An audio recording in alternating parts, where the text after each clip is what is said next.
ਸਾਡਾ ਅੱਜ ਦਾ topic chemistry 9th ਦਾ ਚੈप्टर हैगा 10 ਇਹਦੇ ਮਸ਼ਕੀ ਸਵਾਲਾਤ ਮੁਖਤਸਰ ਸਵਾਲਾਤ दूसरे नंबर ਤੇ एक तो पहले देख लो कि 26 के अंदर 4 शार्ट क्वेश्चन कट दिते गए हैं।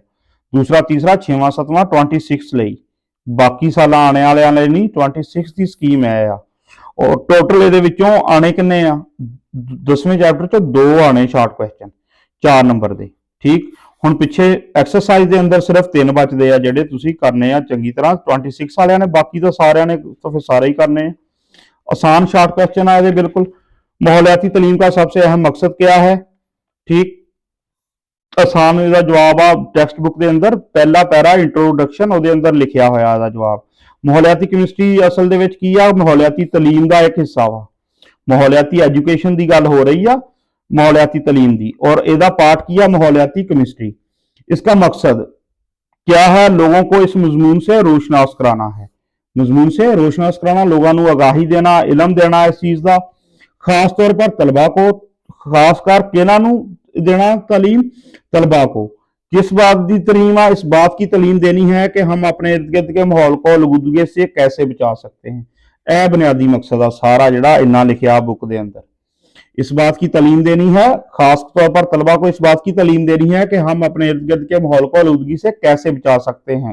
इस रस्मी और गैर रस्मी माहौलियाती तलीम रस्मी हो सकती है, जैसे यूनिवर्सिटी एनवायरमेंटल केमिस्ट्री पढ़ाई जाती है यूनिवर्सिटीज के अंदर या कॉलेजेस के अंदर सब्जैक्ट हो सकता, ठीक सिलेबस का हिस्सा हो सकता, वो हो जाएगी रस्मी। गैर रस्मी जैसे कह लो तुसी ऐड देना या गौरमेंट की तरफों ऐड चलाए जाना ਉਹਦੇ ਤੇ टीवी वगैरह ते रेडियो वगैरह नैट वगैरह के थ्रू सोशल मीडिया के थ्रू कंपेन चलाना माहौल को साफ रखने की, और एजुकेशन हो जाएगी गैर रस्मी। माहौलियाती तलीम को इस रस्मी और गैर रस्मी यानी कि दोनों तरह जी एजुकेशन आ माहौलियाती तलीम आ ओदी की आ कौमी सतह पर शिद्दत से महसूस किया जाता है। ओदी जरूरत जी आ उन्होंने रस्मी गैर रस्मी माहौलियाती तलीम नूं कौमी सतह पर शिद्दत नाल महसूस किया जाता। सिंपल यह टैक्सट बुक का सारा जवाब आ इन्ने का इन्ना पार्ट। और है कित्थे है इंट्रोडक्शन जिथे चैप्टर स्टार्ट होगा। हवा में मौजूद मादी ज़रात का माखज क्या है? हवा जेडे मादी ज़रात आ उन्हां दा माखज की आ? हवा में मादी ज़रात कुदरती और इंसानी दोनों तरीकों नाल जेडे आ ओह शामिल हो रहे हैं। हवा दे अंदर मादी ज़रात जेडे आ किस तरह कुदरती तौर पर भी शामिल हो रहे हैं और इंसानी दोनों ज़राए से पैदा होते हैं, ठीक, जो कि दर्ज झैल हैं। अब हुण की आ नीचे बयान कर देने दोनों जिहड़े आ ज़राए। कुदरती ज़राए पहले आ गया पहले नंबर पे। कुदरती ज़राए केड़ी आ? गर्दो-गुबार, डस्ट हो गई, पोलन, जंगलात की आग, आतिशफशां का फटना। यह सारे जिन्ने ज़राए दसे आ पोलन गर्दो-गुबार, पोलन एनर्जी हुंदी है इन्हां नाल, ये मैंशन आ बुक के अंदर। गर्दो-गुबार, पोलन, जंगलात की आग और आतिशफशां का फटना वगैरह मेन जिहड़े आ किहड़े ज़राए आ? कुदरती है। ठीक हुण इंसानी ज़राए किहड़े आ? यानी कि इंसानां दी वजह तो इंसानी एक्टिविटीज़ जिहड़े इंसानां दी वजह तो किस तरह पार्टिकुलेट मैटर हुंदा या मादी ज़रात ये शामिल हो रहा है। इंसानी ज़राए में मेटालिक कंपाउंड्स के ज़रात, यह बुक के अंदर मेटालिक कंपाउंड्स के ज़रात मैंशन आ। गाड़ियों संतों का धुआं, ठीक, गड्डियां दा संतां दा यानी कि जिन्ना भी है सनत की फैक्ट्रियां का धुआं सीधा सीधा कह लो। तामीराती सरगर्मियां, कंस्ट्रक्शन वर्किंग जिथे हो रही होएगी सारी डस्ट जी बन के शामिल हो रही है फिजा के अंदर। घरेलू धुआं, ज़रई बाकियात, ठीक, और कूड़ा करकट वगैरह नूं जलाना। ज़रई बाकियात जिस तरह जिन्हां इलाकों चावल उगदा उन्होंने पता होएगा कि चावल के खेतों में अग ला दी जाती है, बाद कमाद के खेत जिहड़े आ उन्हां दे विच खोरी जिहड़ी हुंदी है उहनूं अग ला दी जाती है। इस तरह जी चीज़ों को अग लाना ज़रई बाकियात वगैरह या कूड़ा करकट नूं ये भी की कर रहा धुआं शामिल कर रहा। घरेलू धुआं अलग तो भी मैंशन आ। यह चंद जिहड़े आ इंसानी ज़राए आ। अच्छा, दोनों में से कौन सी गैस ज्यादा जहरीली है? CO2 और CO। ए कार्बन मोनोऑक्साइड आ या ए दो आ कार्बन डाइऑक्साइड। दोनों चो किहड़ी जहरीली गैस आ? वो है जहरीली आ कार्बन मोनोऑक्साइड आ। दोनों में से कार्बन मोनोऑक्साइड गैस ज्यादा जहरीली है। ठीक, दोनों जो केड़ी जहरीली आ? कार्बन मोनोऑक्साइड, डाइऑक्साइड नहीं, मोनोऑक्साइड ज्यादा जहरीली है।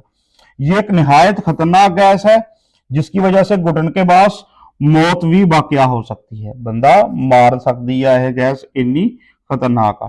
इस गैस की वजह से खून में मौजूद, खून च की मौजूद हुंदा, सुरख ज़रात, रेड ब्लड सैल हुंदे आ, ठीक। सुरख ज़रात की जिस्म के मुख्तलिफ हिस्सों को ऑक्सीजन पहुंचाने की सलाहियत।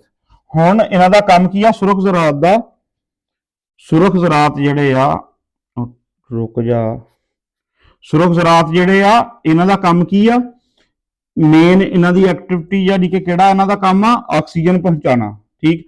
हुण इन्हां दा ऑक्सीजन पहुंचाने की सलाहियत जिहड़ी आ वो खत्म हो जाएगी, ऑक्सीजन नहीं पहुंचेगी तो डेथ पक्की। फिर एसिड रेन जंगलात पर कैसे असरअंदाज होती है, इंतहाई अहम शॉर्ट क्वेश्चन आ, ठीक। मोस्ट इंपोर्टेंट कह लो तुसीं ਇਹ वाला जिहड़ा ਇਹ शॉर्ट क्वेश्चन जिहड़ा ये हर बोर्ड ने चक के देना ही देना। एसिड रेन जंगलात को कई तरीकों से नुकसान पहुंचाती है, ये दो मेन लिख देने आ। सारे ਨੂੰ पहले तो वजह की है, मिट्टी ਨੂੰ एसिडिक बनाना, मिट्टी ਨੂੰ तेजाबी बना देगी, एसिड रेन मिट्टी को तेजाबी बना देती है, ठीक। और कुछ पौधे या दरख्त तेजाबी मिट्टी में उग नहीं सकते, मिट्टी तेजाबी हो गई तो पौधे या दरख्त जिहड़े आ उग नहीं सकते ਉਹਦੇ अंदर, या नशोनुमा नहीं पा सकते, मतलब कि उन्होंने बढ़ोतरी रुक जाएगी या बिल्कुल ही नहीं उगणगे, ठीक। इसलिए वो खुद ब खुद खत्म हो जाते हैं। हुण दरख्त जिहड़े आ इस रेन की वजह तो, मिट्टी तेजाबी होने की वजह तो खत्म हो रहा है, जिथे उत्थे की होएगा। हुण दरख्त जो कि पहाड़ों पर मौजूद मिट्टी को, दरख्त पहाड़ों पर मौजूद जिहड़ी मिट्टी आ उन्होंने की करते हैं, अपनी जड़ों से बांध कर रखते हैं, मिट्टी नूं जड़ां उन्हां दियां ग्रिप ना बंद के रख दियां, अपनी जगह ते कायम रख दियां। हुण दरख्त जो कम होणगे, उगणगे नहीं तेजाबी मिट्टी के अंदर, इनके कम होने से मिट्टी सरकना शुरू हो जाती है। हुण मिट्टी जिहड़ी आ नीचे सरकना शुरू हो गई, जिसकी वजह से नए पौधे वहां नहीं हो सकते।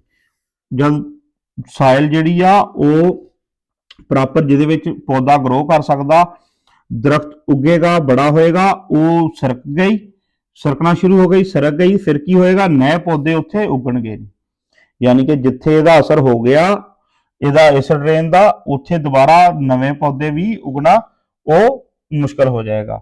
एसिड रेन मिट्टी से अहम गजाई। दूसरा जिहड़ा मसला, पहला तो असीं कहता मिट्टी नूं तेजाबी कर दिंदी आ, होर इहदा नुकसान की आ, गजाई अज्जा उन्हां नूं की करदी आ, हल करके बहा ले जाती है, उन्हां नूं डिजॉल्व करके बहा ले जाती है, ठीक। और ये जिहड़े गजाई अज्जा वा दरख्तों के बढ़ने के लिए बहुत जरूरी है। अगे है फॉसल फ्यूल्स में मौजूद सल्फर, फॉसल फ्यूल्स के अंदर की हुंदा, सल्फर हुंदा, ठीक। किस तरह खतरनाक हो जाती है, सल्फर जिहड़ी आ खतरनाक किस तरह हुंदी है, ठीक। यह हुण चीज आ किस तरह खतरनाक हुंदी आ की सल्फर, सल्फर सल्फर खतरनाक होएगी कि सल्फर जिहड़ी आ वो बदलेगी, सल्फर उन्ना बनेगा सल्फर डाइऑक्साइड ते सल्फर ट्राइऑक्साइड, ठीक आ, यह ट्राइऑक्साइड आ। फॉसल फ्यूल जलाने से यह टैक्सट बुक के अंदर आ, टैक्सट बुक के अंदर यह डायरैक्ट जवाब लिखिया होया वा, टॉपिक इहदा किहड़ा वा, एसिड रेन आ, एसिड रेन के अंदर आया मेंशन। फॉसल फ्यूल जलाने से हवा में खतरनाक गैस शामिल हो जाती है, फॉसल फ्यूल जलाना खतरनाक गैस शामिल किहड़ी हो रही आ, SO2, फॉसल फ्यूल के अंदर SO2 हुण किहदे तो बनी आ, सल्फर तो, यह देखो सल्फर ऑक्सीजन ना मिलके SO2, सल्फर ना बनी सल्फर डाइऑक्साइड, और सल्फर डाइऑक्साइड उन्होंने की किया, खतरनाक गैस है, ये शामिल हो गई। और इसके बनने की वजह यह है, बनने की वजह यदि किया वो किया कि फॉसल फ्यूल में सल्फर की कुछ मकदार मौजूद होती है, फॉसल फ्यूल के अंदर किया, फॉसल फ्यूल कोयला गैस पेट्रोल वगैरह के अंदर किहदी मकदार मौजूद आ, सल्फर की, यह सल्फर जिहदा क्वेश्चन उन्होंने पूछा, सल्फर की मकदार मौजूद आ, उहदी वजह तो की बनिया SO2। सल्फर डाइऑक्साइड हवा में मौजूद, हुण सल्फर डाइऑक्साइड जिहड़ी आ वो की हुंदा कि सल्फर ट्राइऑक्साइड च बदलदी आ, ठीक। लेकिन बदलती किस तरह वा, डायरैक्ट नहीं बदलती, इहदे लई रीजन की आ, इहदा तरीका की आ बदलण दा, ऑक्साइड्स ऑफ नाइट्रोजन, नाइट्रोजन के ऑक्साइड जिहड़े आ फिजा दे विच उहदी मौजूदगी दे विच बदलदी आ।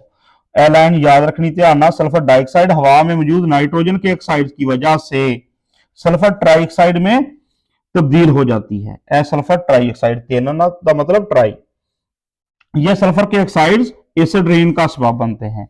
हुण ए की बनणगे, एसिड रेन की वजह बनणगे, एसिड रेन तो मुराद ए आ जाएगा H2SO4 एसिड ऐड हो जाएगा पानी के अंदर, कह लो कि पानी की शक्ल च एसिड जिहड़ा वो गिरेगा, ਸਾਦਾ ਡਰਾਪਲੈਟ ਉਹਦੇ ਜਿਹੜੇ ਆ ਮੁxtਲਫ ਤਰੀਕਿਆਂ ਨਾਲ, ਬਰਫ਼ਬਾਰੀ ਨਾਲ ਵੀ ਆ ਸਕਦਾ, ਬਾਰਿਸ਼ ਨਾਲ ਵੀ ਆ ਸਕਦੇ ਆ, ਇਹ ਸਾਰਾ ਉਹ 'ਚ ਸ਼ਾਮਲ ਹੋ ਜਾਏਗਾ।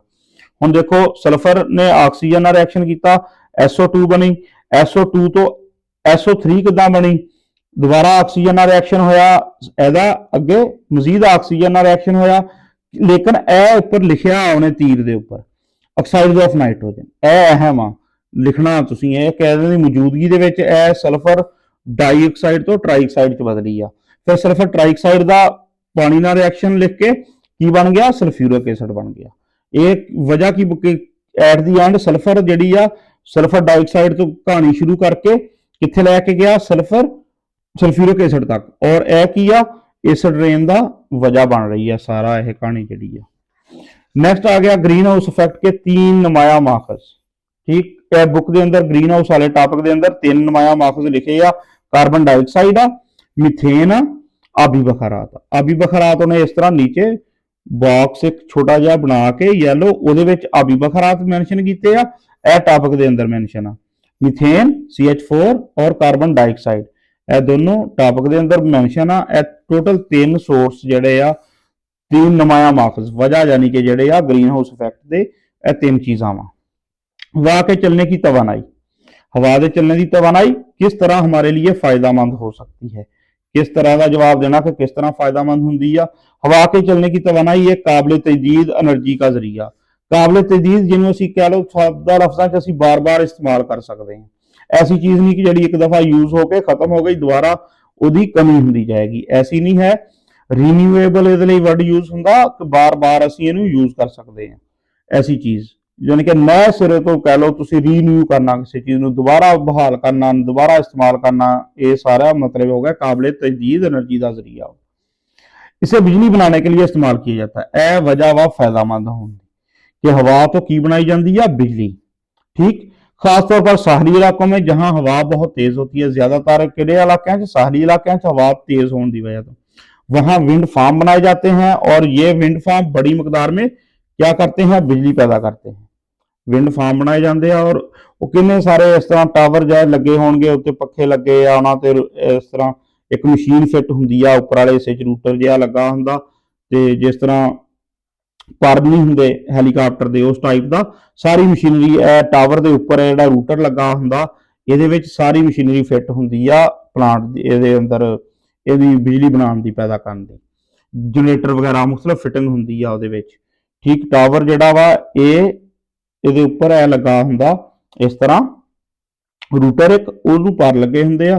ਅੱਗੇ ਰੂਟਰ ਹਿਲਦਾ, ਇਹ ਜਿਹੜਾ ਘੁੰਮਦਾ ਪਰ ਜਿਹੜੇ ਆ ਇਹਨੂੰ ਘੁਮਾਉਣਗੇ, ਇਹਨਾਂ ਅੱਗੇ ਸਾਰੀ ਮਸ਼ੀਨਰੀ ਇਹਦੇ ਅੰਦਰ ਫਿੱਟ ਜਿਹੜੀ ਆ, ਜਨਰੇਟਰ ਵਗੈਰਾ ਸ਼ਾਫਟਾਂ ਵਗੈਰਾ ਸਾਰਾ ਕੁਝ ਲੱਗਾ ਹੁੰਦਾ, ਉਹ ਬਿਜਲੀ ਪੈਦਾ ਹੁੰਦੀ ਉਹਦੇ ਨਾਲ।